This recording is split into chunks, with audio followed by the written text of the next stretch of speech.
में इतना ही बताया हमने कि पिस्तौल शाश्वत सिंह की थी और उन्होंने ही गोली चलाई है। वो दलाली करते थे। आपको कैसे पता ये बात? नहीं, ये भैया के फ्रेंड एक आए थे, मैं उनका नाम नहीं लेना चाहूंगी। वो बहुत पहले मिले थे। देख रहा हूँ इसमें काफी ढील दी जा रही है अब। मतलब कोई काम नहीं करना चाहता है इस पे कि हर तरह इसको होमिसाइड डिक्लेयर करके रफा दफा कर देना चाहते हैं। इस पे इन्वेस्टिगेशन सही से हो नहीं रही है। मैम, हमको तो लगता है ये साजिश है पूरी, और हमको लगता है पुलिस को भी पैसे दिए गए हैं। जब कानून के रखवालों की अगर हम बात करें तो अगर अपराध होता है और उसमें भी कार्यवाही धीमी हो जाए तो अपराधियों को खुद ब खुद छूट मिल जाती है। अब मैं बात कर रही हूँ एक ऐसे परिवार की जहाँ 24 वर्ष एलडीए को दिए। ड्राइवर थे सुनील यादव, 24 साल उन्होंने एलडीए को दिए, लेकिन जहां पे उन्होंने कार्य किया वहां से कोई नहीं आया इनके घर पर। इससे बीते दिनों आपने 2 दिन पहले हमारे चैनल पर खबर देखी होगी, हमारे साथी रंजीत चौहान यहां पर आए थे। ये तो मैं बता ही चुकी हूं कि किस तरीके से क्या क्या घटना हुई थी, लेकिन आपको मैं दिखा दूं, ये शादी का कार्ड है जिसमें आपको हम बताते चले किसी शादी की में गए थे सुनील यादव जी, उन्हीं के दोस्त के बेटे की शादी थी। और ये शादी जहाँ पे एक खुशी का माहौल था वो कब मातम में बदल गई, ये तो सोचने वाली बात है कि वहाँ पे कहा जा रहा है कि हर्ष फायरिंग हुई थी।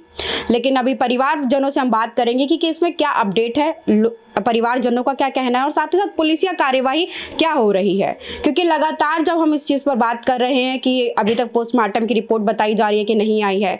और आपको बता दें कि एफआईआर जो दर्ज हुई है वो आप देख सकते हैं कि सिर्फ इसमें भारतीय न्याय संहिता एक्ट 105 का जो कि सेक्शन है वो लगा है। 105 का जो है उन पर जिन्होंने गोली चलाई है उन पर ये सेक्शन लगा है। परिवार के तमाम लोग हैं, उनके बेटे हमारे साथ हैं, उनका बेटा है, उनकी बेटी है, उनकी वाइफ है जो कि काफ़ी ज़्यादा परेशान है। और सच्चाई तो ये है कि सबको एक ही चीज़ चाहिए, वो है न्याय, कि जल्द से जल्द उनको न्याय मिले। कब कॉल आई थी, कैसे क्या हुआ था बता? मुझे एग्जैक्ट 11:45 पे कॉल आई मेरे चाचा नितिन चाचा की। वो मेरे पापा काफ़ी अच्छे दोस्त हैं जिम के, मैं उन्हें प्यार से चाचा बोलता हूँ। 11:45 पे कॉल है। मैं बस 11:45 पे घर पहुँचा ही था कि मुझे उनकी कॉल आती है। उन्होंने बताया मुझे कि पापा को हॉस्पिटल लेके आए हैं, उनके पैर में गोली लगी है। ये सुनते ही मैं तुरंत ही हॉस्पिटल की तरफ आ गया। मात्र 12 मिनट में हॉस्पिटल पहुँच गया था। और हॉस्पिटल पहुंचते ही मैंने देखा पापा वहीं लेटे हुए हैं, उनको ऑक्सीजन चढ़ रही है और काफ़ी तकलीफ में थे, मतलब बहुत तड़प रहे थे। 170 हार्ट बीट रीच कर चुकी थी और उसी 25 मिनट में ही 170, 150, 140 से गिरते गिरते 80, 70, 20 होती और फिर फ्लैट लाइन हो गई। उस 12-25 के आसपास मेरे पापा ने दम तोड़ दिया। तो उसके बाद क्या हुआ?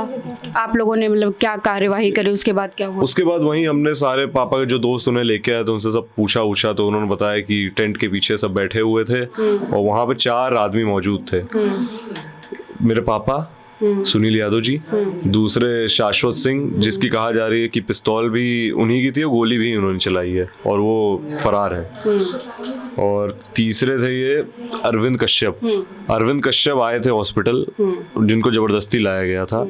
मेरे पापा के जिम के दोस्तों ने जबरदस्ती हॉस्पिटल खींच के लाए थे और फिर वो अभी कस्टडी में भी हैं और उनसे काफ़ी चीज़ें निकलवाई जा रही। उन्होंने बस लास्ट में इतना ही बताया हमने कि पिस्तौल शाश्वत सिंह की थी और उन्होंने ही गोली चलाई है। और शाश्वत सिंह क्या करते हैं, क्या लगते हैं कुछ? इसकी कोई जानकारी नहीं है, बस इतना पता चला। अब न्यूज़ चैनलों में छापा जा रहा है कि वो अध्यापक हैं सरकारी विद्यालय के, बट शिक्षक बताया जा रहा है बट वो थे ठेकेदार और काफी वो पहुंच वाले आदमी थे। ऐसे ही कोई पिस्तौल लेके नहीं चल रहा था। वो दलाली करते थे मैम, वो दलाली करते थे। आपको कैसे पता ये बात? नहीं, ये भैया के फ्रेंड एक आए थे, मैं उनका नाम नहीं लेना चाहूंगी। वो बहुत पहले मिले थे भैया से, तो भैया ने उनसे अपनी बातें शेयर की होगी। तो उन्होंने बताया था कि जब मैंने बताया कि भैया शाश्वत सिंह टीचर था, तो वो भैया बोले कि मैंने आज ये दीदी यहाँ पे सुना है कि वो टीचर था। वो टीचर नहीं था, वो दलाल था, ठेकेदारी करता था, दलाली करता था। आप कौन लगती हैं? मैं सुनील की बड़ी बहन हूँ। अच्छा, ठीक है। तो आपको कब पता चला? हमको जब भैया को पता चला, भैया ने पहले छोटी बहन के पास फ़ोन किया, ये मेरी छोटी बहन है। फिर इन्होंने मेरे पास फ़ोन किया 12 बजे, 12:20 पे मेरे पास फ़ोन पहुंचा। तो हम लोग तुरंत निकले, तो मेरी बेटी, हम तो रोने लगे, बेटी ने सुना तो उसने बताया कि मामा को गोली लग गई। तो मैंने सोचा कहीं कुछ हो रहा होगा शादी में, भैया के पैर में गोली लगी है, गोली निकल जाएगी, भैया ठीक हो जाएंगे। मगर जब मैं वहाँ हॉस्पिटल पहुँची तो मेरे भैया की मौत हो चुकी थी। मैं अंदर जाना चाह रही थी, स्टाफ ने मुझे अंदर नहीं जाने दिया।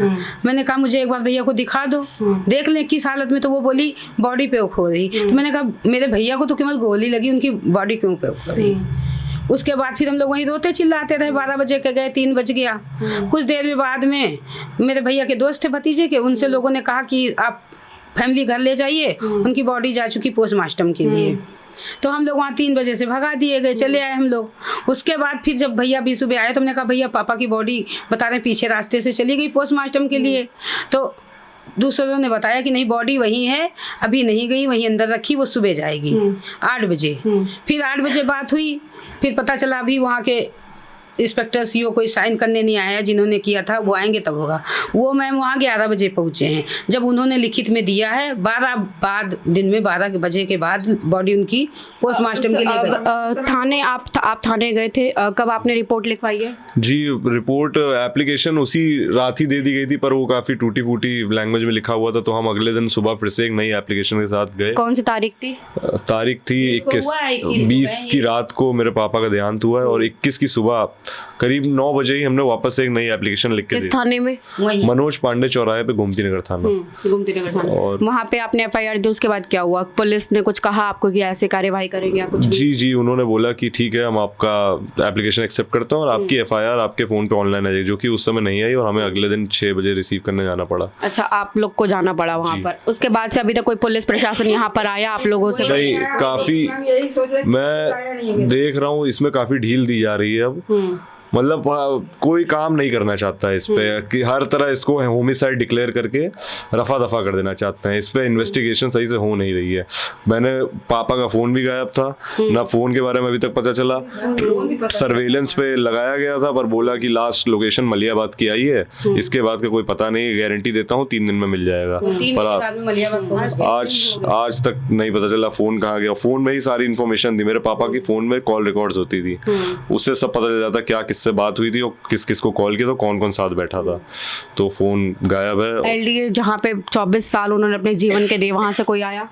वहां से सर आए थे परसों, कोई एक लोग आए थे, पूछा था क्या हुआ कैसे हुआ, मैं LDA से आया हूँ। तो उन्होंने लिखित में, मेरी छोटी बहन है चाची की बिटिया, उसने लिखित में दिया था, अपना नंबर वो दे गए हैं और लेके गए हैं। बोले मैं अभी जा रहा हूँ हॉस्पिटल से वहाँ जाऊँगा, पोस्टमार्टम की जगह पर मैं कार्रवाई करूँगा। लेकिन अभी तक कोई कार्रवाई नहीं हुई है। मैम हमको तो लगता है ये साजिश है पूरी, और हमको लगता है पुलिस को भी पैसे दिए गए हैं और पोस्टमार्टम के। ये बताइए मैम, मतलब मिट्टी 12 बजे गई है, हमको 3:30 बजे नंबर लगा, शाम को 6 बजे हमारे घर हमारे भाई की मिट्टी आई है। हम लोगों ने यहाँ मतलब कहा था कि हम लोग अगर हमारी सुनवाई नहीं होगी हम लोग धरना देंगे। ये खबर वहाँ तक पहुँच गई तो उन लोगों ने जानबूझ के हर काम में देर की है। पहले भैया की एक जांच हुई पैर की, बोले रिपोर्ट सही नहीं आई है, फिर दूसरी हुई, फिर तीसरी हुई। तो हमको तो लगता है जानबूझ के हॉस्पिटल में पहले उनकी मिट्टी रोकी गई है, फिर वहाँ रोकी गई कि ये लेडी से कुछ कर ना पाए, क्योंकि मेरा इकलौता भाई था, हम सबका सहारा था, हम दोनों बहनों का सहारा था। मेरे चाचा घर में, मेरे चाचा भी 3 महीने खत्म हुए, 3 महीना पहले। उनका भी परिवार वो देख रहा था, अपना भी देख रहा था, 4 परिवार चला रहा। किसी पर आपको शक है? शक किसी पे नहीं है, लेकिन सब लोग ने साजिश की है। लेकिन जो अब इंक्वायरी हो रही है उससे चल रहा। क्या चाह रही है अब आप? मैम हमें इंसाफ चाहिए, बस न्याय चाहिए। कातिल जल्द से जल्द पकड़ा जाए मैडम, बस हम ये चाह रहे हैं। शक नहीं था तो, लेकिन जो भैया के दोस्त बताए हैं कि वो 5 साल पहले, शाश्वत सिंह 5 साल पहले भैया के खिलाफ कुछ LDA ऑफिस में कुछ किया था, वो RTI कुछ कराया था, वो मुझे नहीं पता क्या होता है। हाँ, और उसके बाद दूसरे एक मित्र आए थे उनके बिनले, उन्होंने कहा कि अभी 8 दिन पहले ही मैं किसी को डांट रहा था, तो सुनील ने मुझे डांटा कि भैया ऐसा मत करो, मेरे खिलाफ हो चुका, आपके खिलाफ भी हो जाएगा। तो जाहिर सी बात वो मेरे भैया से पहले से जलता था। मेरे भैया ने अपनी मेहनत और दम पे इतना मुकाम हासिल किया था। मेरे भैया बचपन में बहुत संघर्ष किए। मेरा भाई साइकिलों से चला है, दूसरों के घर में काम कर कर के सास मैम हम लोग बहुत परेशान। मेरा इकलौता भाई था, हम 4 लोगों का अकेला सहारा चला गया। माँ बाप के बाद वही मेरा सहारा था। मैडम हमको न्याय चाहिए, खाली हमारे भैया की आत्मा तड़प रही है, हम उनकी आत्मा की शांति के लिए हमको न्याय चाहिए बस, और हम कुछ नहीं चाहते मैडम।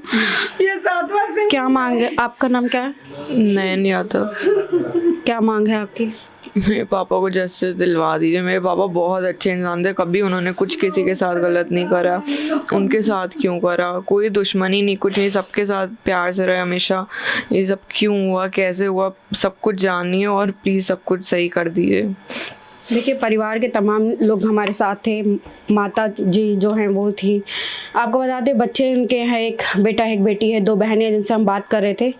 और सबसे बड़ी बात, जिस तरीके से बताया जा रहा है कि अभी तक पुलिस से कार्यवाही नहीं हो पा रही है, इस पर बड़ा अपडेट हम ला करके देंगे। जानकारी लेंगे पुलिस थाने जा करके कि वहाँ पे किस तरीके से कार्यवाही चल रही है। तमाम अपडेट्स देते रहेंगे। जुड़े रहिए UP24 नेटवर्क के साथ। कैमरा पर्सन कृष्णा के साथ मैं हूं दिव्या श्रीवास्तव। धन्यवाद।